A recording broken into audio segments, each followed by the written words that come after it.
அனைவருக்கும் என்னுடைய அன்பான வணக்கம்.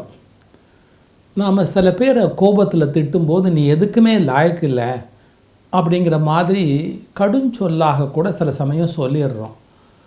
ஆனால் இந்த படைப்பு இருக்குது பாருங்கள், எதுக்குமே லாயக்கு இல்லாதவங்கன்னு யாரும் இல்லை.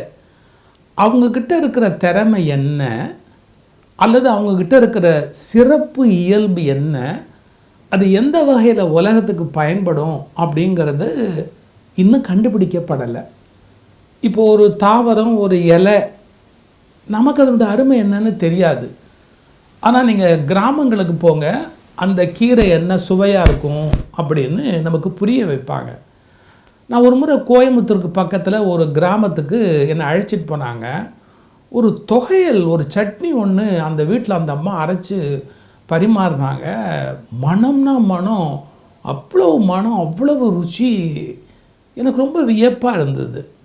அம்மா எதுலம்மா இதை நீங்கள் அரைச்சிங்க அப்படின்னு கேட்டபோது, கோவை இலையில் அரைச்சேன் அப்படின்னாங்க. அது கோயம்புத்தூர் கோவை பழம் இருக்குல்ல, அந்த இலையில் அவங்க அந்த சட்னி அரைச்சிருக்கிறாங்க. நான் வியந்தே போயிட்டேன். மற்றபடி மிளகா, ஜீரகம் எல்லாம் என்னெல்லாமோ போட்டிருக்கிறாங்க. எல்லாத்தையும் போட்டு மிக்சியில் அரைச்சிருக்கிறாங்க, உப்பு புளி எல்லாம் போட்டு. ஆனால் அதை வதக்கி அரைச்சிருந்த முறை இருக்குது பாருங்கள், அந்த கிராமத்து மக்களுக்குன்னு ஒரு கை மனம். இப்படி ஒரு இலையை வச்சு ஒரு சட்னி அரைக்க முடியும் அப்படின்னு நமக்கு தெரியல. இதை விட இன்னும் கொஞ்சம் மேலே போங்க, அதாவது டாப் ஸ்லிப்பு இது மாதிரி மலைக்கு மேலே போனீங்கன்னா, அந்த மலையில் வாழுகிற ஒரு சிலருக்கு சில தாவரங்களை பற்றிய நுட்பம் தெரியும். இன்னும் நீங்கள் காடுகளுக்கு உள்ள அந்த காட்டு பகுதியில் இருக்கிற மலைகளுக்குள்ளெல்லாம் போனீங்கன்னா, அவர்கள் தெரிந்து வைத்திருக்கிற பல மூலிகை ரகசியங்கள் இருக்குது பாருங்கள். அப்படியே அருந்ததை கூட ஒட்ட வைக்கக்கூடிய ஒரு திறமை உடைய மூலிகைகளை எல்லாம் அவங்க தெரிஞ்சு வச்சுருக்காங்க. இப்படி சொல்கிறேன், சில பேருக்கு தெரிந்து வைத்திருக்கிற சில வித்தைகள் எவ்வளவு அபூர்வமானவை என்பது நமக்கு தெரியாது. அதையெல்லாம் நாம் கலெக்ட் பண்ணோம்னா அது ஒரு பெரிய ட்ரெஷர், பெரிய பொக்கிஷம். நீங்கள் சேகரித்து வைத்திருக்க வேண்டிய பெரிய பண்டாரம் அது. ட்ரெஷருக்கு ட்ரெஷரி, பண்டாரம்ங்கிறது நல்ல அழகான தமிழ் சொல், அதுக்காக சொல்கிறேன். சரி, இருக்கட்டும். இப்போ அண்மையில் பத்மஸ்ரீ கொடுத்தது இருளர் இன மக்கள் 2 பேருக்கு பத்மஸ்ரீ தாமரை திரு அந்த விருது வழங்கினாங்க. நான் ரொம்ப மகிழ்ச்சி அடைஞ்சேன். ஏன் மகிழ்ச்சி அடைஞ்சேன் அப்படின்னா, பாருங்கள், இருளர் இன மக்கள் அப்படிங்கிறவங்க காடுகளுக்குள்ளே வாழுகிறவர்கள். அவங்களுடைய அருமை என்ன, பெருமை என்ன, அவங்களுக்குன்னு சில விஷயங்கள், சில ரகசியங்கள் அந்த மாதிரி வருகிற பழங்குடி மக்களுக்குள்ளே ஒளிஞ்சிருக்கும். அவங்க எங்கே போயிட்டு வந்தாங்க தெரியுமா? அமெரிக்கா போயிட்டு வந்தாங்க. 2017 அமெரிக்காவில் ஃப்ளோரிடா மாகாணத்தில் வாழ்ந்தவங்களுக்கு ஒரு பெரிய பிரச்சனை. இந்த பர்மா மலைப்பாம்புகள், அது ஒரு வெரைட்டி, பெரிய மலைப்பாம்பு. அந்த மிகப்பெரிய மலைப்பாம்பால் அங்கே இருக்கிற மக்களுக்கு பிரச்சனை. அங்கே இருக்கிற வனவிலங்கு ஆராய்ச்சியாளர்களுக்கு அந்த பாம்பை கண்டுபிடிக்க முடியல, பிடிக்க முடியல. கண்டுபிடிக்க முடிஞ்சால் தானே பிடிக்க முடியும். கண்டுபிடிக்கவும் முடியல, பிடிக்கவும் கையில் பிடிக்கவும் முடியல. கண்டுபிடிக்கவும் முடியல, கையில் பிடிக்கவும் முடியல. சரி, இந்த பாம்பை ஒழிக்கணும் அப்படின்னு சொல்லி ஃப்ளோரிடா மாநில அந்த அரசு முடிவு பண்ணது என்ன பண்ணலாம் அப்படின்னு. அங்கே இருக்கிற மக்களெல்லாம் அரசுக்கு கோரிக்கை வைக்கிறாங்க, இதை எப்படியாவது அப்படின்னு. அவங்க எங்கெங்கேயோ தேடுறாங்க, இதை யாரை வச்சு பிடிக்கலாம், எப்படி வச்சு பிடிக்கலாம். $1500 ஒரு மலைப்பாம்பை பிடிச்சி கொடுத்தா கொடுக்குறோம், அப்புறம் ஐஃபோன்கள் பரிசு கொடுக்குறோம் அப்படிலாம் அந்த மக்களுக்கு அறிவித்தாங்க. எதுவும் பிரயோஜனம் இல்லை. அந்த ஊர் ஜனங்களால் அந்த பாம்பை பிடிக்க முடியவே இல்லை.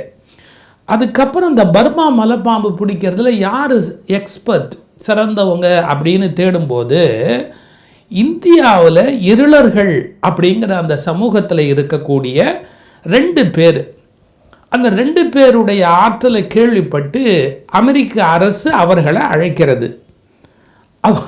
அவங்க ஃப்ளோரிடா அந்த மாகாணத்தில் போய் இறங்கின உடனேயே 8 நாளில் 13 மலைப்பாம்பை ரொம்ப அனாயாசமாக பிடிச்சிட்டாங்க. அதாவது அது எங்கே இருக்கும் அப்படிங்கிறத கண்டுபிடிக்கிறதே முதல் வித்தை. அதை முதல்ல இவங்களால கண்டுபிடிக்கவே முடியல பலரால். ஆனால் இவங்க நேராக அது இங்கே தான் இருக்கும் அப்படிங்கிறத கண்டுபிடிக்கிறாங்க. அப்புறம் அதை கையால் பிடிக்கிறாங்க. அவன் ஒன்றும் பெருசாக அழட்டிக்கவே இல்லை. 13 மலைப்பாம்பு பிடிச்சி அனாயசமாக 8 நாளைக்குள்ளே அதே மாதிரி அந்த ஃப்ளோரிடா மாகாணத்தில் இருக்கிற மக்களுக்கு அதில் இருந்த அச்சத்தையே நீக்கி அதை வச்சு வித்தையெல்லாம் காட்டக்கூடிய அளவுக்கு அவங்க வந்து விளையாட ஆரம்பிச்சிட்டாங்க.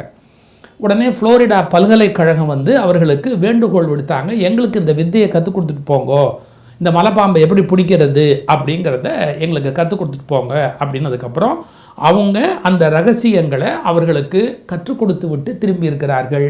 இந்தியர்கள், பழங்குடி மக்கள், இருளர் இனத்தை சார்ந்தவர்கள். அவங்களுக்கு என்ன ஒரு ஸ்பெஷல் பெர்மிஷன் இருக்குது தெரியுங்களா? பாம்புலேருந்து விஷம் எடுக்கிறது அப்படிங்கிறது எல்லாரும் செய்ய முடியாது.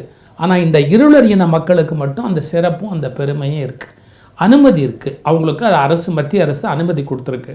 அவங்கள கண்டுபிடிச்சி அவர்களுக்கு இந்த பத்மஸ்ரீ மாசி சடையன் வைரவேல் கோபால் அப்படிங்கிற அந்த 2 பேருக்கு பத்மஸ்ரீ அப்படிங்கிறத படித்து பார்க்கும்போது மகிழ்ச்சியாக இருக்குது.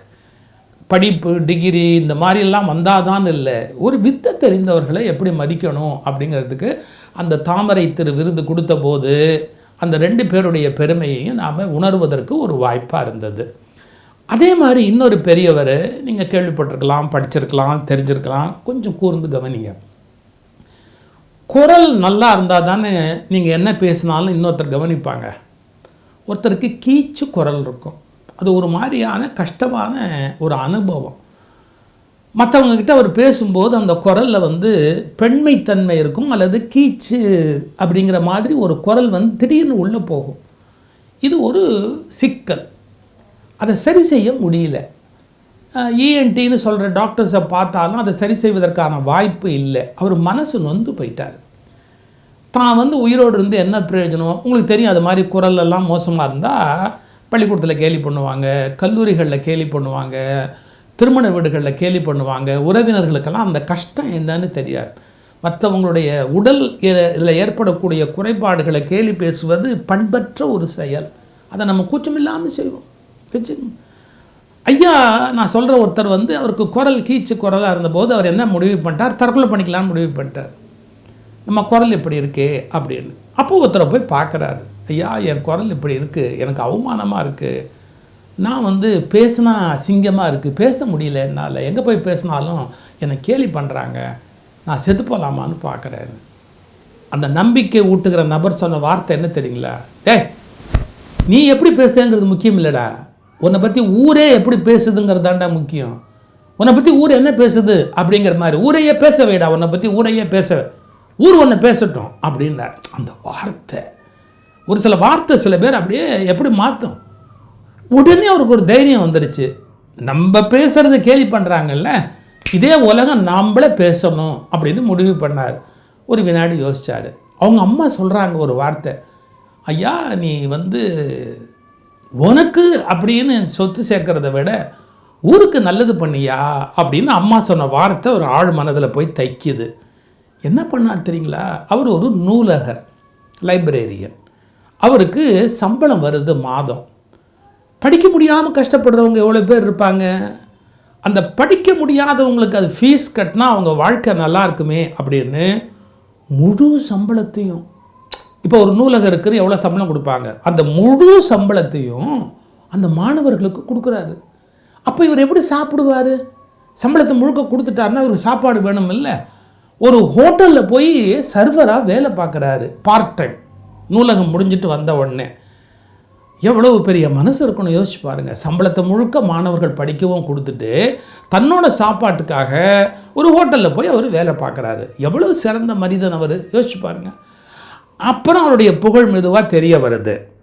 அவர் ரிட்டையர் ஆகிற போது அவருக்கு ஒரு பெருந்தொகை கொடுப்பாங்கல்ல, அதையும் கல்விக்கு, ஏழை மாணவர்கள் கல்விக்கு அவர் கொடுக்குறாரு. எப்பேற்பட்ட மனுஷன்! அது பெருசு இல்லைங்க. இவருடைய வாழ்க்கை வரலாறை பார்த்துட்டு ஒரு டாக்குமெண்ட்ரியாக எடுக்கணும்னு டாக்குமெண்ட்ரியாக எடுக்கிறாங்க. அந்த டாக்குமெண்ட்ரிக்கு 30 கோடி ரூபாய், மரியாதைக்குரிய 30 கோடி ரூபாய்க்குரிய அந்த பரிசு வந்து கிடைக்குது. அதையும் ஏழை மாணவர்களுடைய படிப்புக்கே கொடுக்குறாரு. யார்? பாலம் கல்யாண சுந்தரம் அப்படிங்கிற ஒரு பெருமகனார். கொஞ்சம் யோசிச்சு பாருங்கள். அவருக்கும் பத்மஸ்ரீ கொடுத்துருக்குறாங்க. எதுக்காக இவங்களெல்லாம் ஞாபகப்படுத்துகிறோம் அப்படின்னு கேட்டால், ஒரு காரியம் செய்யும்போது அவங்களுக்கு ஏற்கனவே பெரும் பணக்காரங்களாக இருக்கணும், அப்படி இருக்கணும், அப்படிலாம் ஒன்றும் இல்லை. நல்ல திறமை ஒன்று இருக்கணும், நல்ல மனம் ஒன்று இருக்கணும். இந்த முறை அவங்க 2 பேருக்கும் அந்த இருளர்களுக்கு கிடைச்சது, இவருக்கு கிடைச்சது, இதெல்லாம் படிக்கும்போது எனக்கு ரொம்ப மகிழ்ச்சியாக இருந்தது. ஒளிபரவட்டும் இதழில் அந்த இருளர்களுக்கு கிடைச்ச செய்தியை நாங்கள் எழுதியிருக்கிறோம். உங்களுக்கு தெரியும் ஒளிபரவட்டும் இதழ் எப்படி படிக்கணும்னு தெரியும். இதுக்கு கீழே டிஸ்கிரிப்ஷன் பாக்ஸ் போகணும், உள்ள அந்த குறிப்பு உங்களுக்கு இணைப்பு லிங்க்கு தெரியும். அதை நீங்கள் சொடுக்குனீங்கன்னா அந்த புத்தகத்தை நீங்கள் படிக்க தொடங்க முடியும். நல்ல செய்திகளை 4 பேரோட பரிமாறிக்கங்க. நீங்கள் படித்தா போகாது, இன்னும் 10 பேருக்கு அது கிடைக்கும்படியாக ஏற்பாடு பண்ணுங்கள். என்ன நல்ல விஷயம்.